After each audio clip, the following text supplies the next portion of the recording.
The technology likely to have the greatest impact on the next few decades has arrived. And it's not social media, it's not big data, it's not robotics, it's not even AI. And you'll be surprised to learn it's called the blockchain. Blockchain.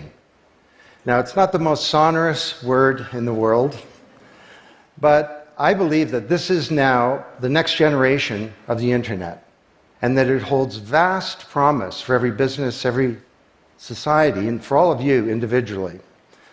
You know, for the past few decades, we've had the Internet of Information. And when I send you an email or a PowerPoint file or something, I'm actually not sending you the original, I'm sending you a copy. And that's great. This is democratized information. But when it comes to assets, things like money, financial assets like stocks and bonds, loyalty points, intellectual property, music, art, a vote, carbon credit, and other assets, sending you a copy is a really bad idea. If I send you $100, it's really important that I don't still have money and that I can't send it to you. So this has been called the double spend problem by cryptographers for a long time. So today, we rely entirely on big intermediaries, middlemen like banks, government, big social media companies, credit card companies, and so on, to establish trust in our economy. And these intermediaries perform all the business and transaction logic of every kind of commerce, from authentication, identification of people, through to clearing, settling, and record keeping. And overall, they do a pretty good job, but there are growing problems. To begin, they're centralized. That means that they can be hacked, and increasingly are. And JP Morgan, the US federal government, LinkedIn, Home Depot, and others found that out the hard way. They exclude billions of people from the global economy. For example, people who don't have enough money to have a bank account. They slow things down. It can take a second for an email to go around the world, but it can take days or weeks for money to move through the banking system across the city. And they take a big piece of the action, 10 to 20%, just to send money to another country. They capture our data, and that means that we can't monetize it or use it to better manage our lives. And our privacy is being undermined. And the biggest problem is that overall, they've appropriated the largesse of the digital age asymmetrically. And we have wealth creation, but we have growing social inequality. So what if there were not only an internet of information, what if there were an internet of value? Some kind of vast, global, distributed ledger running on millions of computers and available to everybody, and where every kind of asset, from money to music, could be stored, moved, transacted, exchanged, and managed, all without powerful intermediaries. What if there were a native medium for value? Well, in 2008, the financial industry crashed, and perhaps propitiously, but the real pony here is the underlying technology. It's called blockchain. So, for the first time now in human history, people everywhere can trust each other and transact peer-to-peer. And trust is established not by some big institution, but by collaboration, by cryptography, and by some clever code. And because trust is native to the technology, I call this the trust protocol. Now, you're probably wondering, well, how does this thing work? Fair enough. Assets, digital assets like money to music and everything in between, are not stored in a central place, but they're distributed across a global ledger using the highest level of cryptography. And when a transaction is conducted, it's posted globally across millions and millions of computers.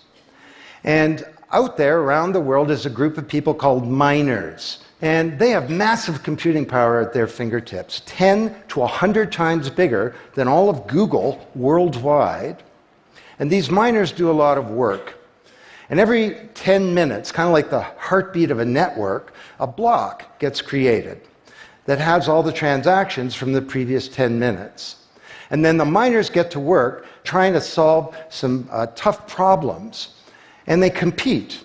And the first miner to find out the truth and to validate the block is rewarded in digital currency. And then, this is the key part, that block is linked to the previous block and the previous block to create a chain of blocks. And everyone is timestamped, kind of like with a digital wax seal. So if I wanted to go and hack a block and say, pay you and you with the same money, I'd have to hack that block, plus all the preceding blocks, the entire history of commerce on that blockchain, not just on one computer, but across millions of computers simultaneously, all using the highest levels of encryption in the light of the most powerful computing resource in the world that's watching me. Tough to do. And this is infinitely more secure than the computer systems that we have. And this blockchain has some extraordinary capabilities. One of them is that you can build smart contracts. It's kind of what it sounds like. It's a contract that self-executes. And the contract handles the enforcement and the management, performance, and payment. The contract kind of has a bank account, too, in a sense, of agreements between people. And today, on the Ethereum blockchain, there are projects underway to do everything from create a new replacement for the stock market to create a new model of democracy where politicians are accountable to citizens. So, to understand what a radical change this is going to bring, let's look at one industry, financial services. You recognize this? Rube Goldberg machine. It's a ridiculously complicated machine that does something really simple, like crack an egg or shut a door. Well, kind of reminds me of the financial services industry, honestly. I mean, you tap your card in the corner store and a bit stream goes through a dozen companies, and each with their own computer systems, some of them being 1970s mainframes, older than many of the people in this room. And 3 days later, a settlement occurs. Well, with a blockchain financial industry, there would be no settlement because the payment and the settlement is the same activity. It's just a change in the ledger. So Wall Street and all around the world, the financial industry is in a big upheaval about this, wondering, can we be replaced, or how do we embrace this technology for success? Now, why should you care? Well, let me describe some applications. Prosperity. The first era of the internet of information, brought us wealth, but not shared prosperity, because social inequality is growing. And this is at the heart of all of the anger and extremism and protectionism and xenophobia and worse that we're seeing growing in the world today. Brexit being the most recent case. So, could we develop some new approaches to this problem of inequality? Because the only approach today is to redistribute wealth, tax people and spread it around more. Could we pre-distribute wealth? Could we change the way that wealth gets created in the first place by democratizing wealth creation, engaging more people in the economy, and in ensuring that they got fair compensation? Let me describe 5 ways that this can be done. Number 1, did you know that 70% of the people in the world who have land have a tenuous title to it? So you got a little farm in Honduras, some dictator comes to power, he says, I know you got a piece of paper that says you own your farm, but the government computer says my friend owns your farm. This happened on a mass scale in Honduras, and this problem exists everywhere. Hernando de Soto, the great Latin American economist, says this is the #1 issue in the world in terms of economic mobility, more important than having a bank account. Because if you don't have a valid title to your land, you can't borrow against it, and you can't plan for the future. So today, companies are working with governments to put land titles on a blockchain. And once it's there, this is immutable. You can't hack it. This creates the conditions for prosperity for potentially billions of people. Secondly, a lot of writers talk about Uber and Airbnb and TaskRabbit and Lyft and so on as part of the sharing economy. It's a very powerful idea that peers can come together and create and share wealth. My view is that these companies are not really sharing. In fact, they're successful precisely because they don't share. They aggregate services together and they sell them. What if rather than Airbnb being a $25 billion corporation, there was a distributed application on a blockchain, we'll call it B Airbnb, and it was essentially owned by all of the people who have a room to rent. And when someone wants to rent a room, they go onto the blockchain database and all the criteria sift through, help them find the right room, and then the blockchain helps with the contracting, it identifies the party, it handles the payments, just through digital payments are built into the system, and it even handles reputation, because if she rates a room as a 5-star room, that room is there, and it's rated, and it's immutable. So the big sharing economy disruptors in Silicon Valley could be disrupted, and this would be good for prosperity. Number 3, the biggest flow of funds from the developed world to the developing world is not corporate investment, and it's not even foreign aid. It's remittances. This is the global diaspora, people who've left their ancestral lands, and they're sending money back to their families at home. This is $600 billion a year, and it's growing, and these people are getting ripped off.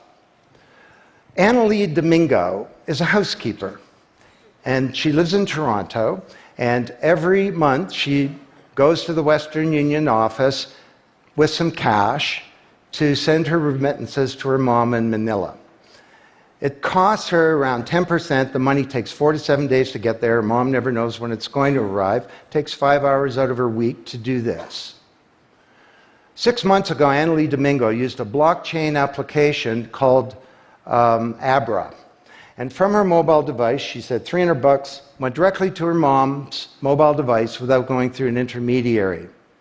And then her mom looked at her mobile device, and it's kind of like an Uber interface. There's Abra tellers moving around. She clicks on a teller that's a 5-star teller. He's 7 minutes away. The guy shows up at the door, gives her Filipino pesos. She puts them in her wallet. The whole thing took minutes, and it cost her 2%. This is a big opportunity for prosperity. Number 4, the most powerful asset of the digital age is data. And data is really a new asset class, maybe bigger than previous asset classes like land under the agrarian economy or an industrial plant, or even money. And all of you, we create this data. We create this asset. And we leave this trail of digital crumbs behind us as we go throughout life. And these crumbs are collected into a mirror image of you, the virtual you. And the virtual you may know more about you than you do, because you can't remember what you bought a year ago or said a year ago or your exact location a year ago. And the virtual you is not owned by you. That's the big problem. So today there are companies working to create an identity in a black box. The virtual you owned by you. And this black box moves around with you as you travel throughout the world, and it's very, very stingy. It only gives away the shred of information that's required to do something. A lot of transactions, the seller doesn't even need to know who you are. They just need to know that they got paid. And then this avatar is sweeping up all this data and enabling you to monetize it. And this is a wonderful thing, because it can also help us protect our privacy. And privacy is the foundation of a free society. Let's get this asset that we create back under our control, where we can own our own identity and manage it responsibly. Finally,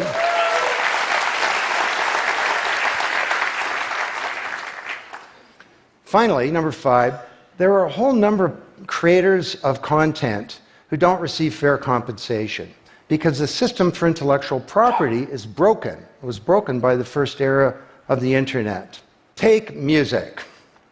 Musicians are left with crumbs at the end of the whole food chain. You know, if you're a songwriter, 25 years ago you wrote a hit song, it got 1 million singles, you could get royalties of around $45,000. Today you're a songwriter, you write a hit song, it gets 1 million streams, you don't get $45K, you get $36. Enough to buy a nice pizza So Imogen Heap, the Grammy-winning singer-songwriter, is now putting music on a blockchain ecosystem. She calls it mycelium. And the music has a smart contract surrounding it. And the music protects her intellectual property rights. You want to listen to the song, it's free, or maybe it's a few microcents flow into a digital account. You want to put the song in your movie, that's different, and the IP rights are all specified. You want to make a ringtone, that's different. She describes that the song becomes a business. It's out there on this platform, marketing itself, protecting the rights of the author, and because the song has a payment system, in a sense a bank account, all the money flows back to the artist, and they control the industry rather than these powerful intermediaries. Now this is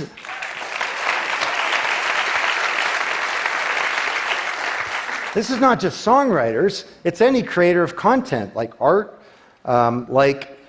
inventions, scientific discoveries, journalists. There are all kinds of people who don't get fair compensation, and with blockchains, they're going to be able to make it rain on the blockchain, and that's a wonderful thing.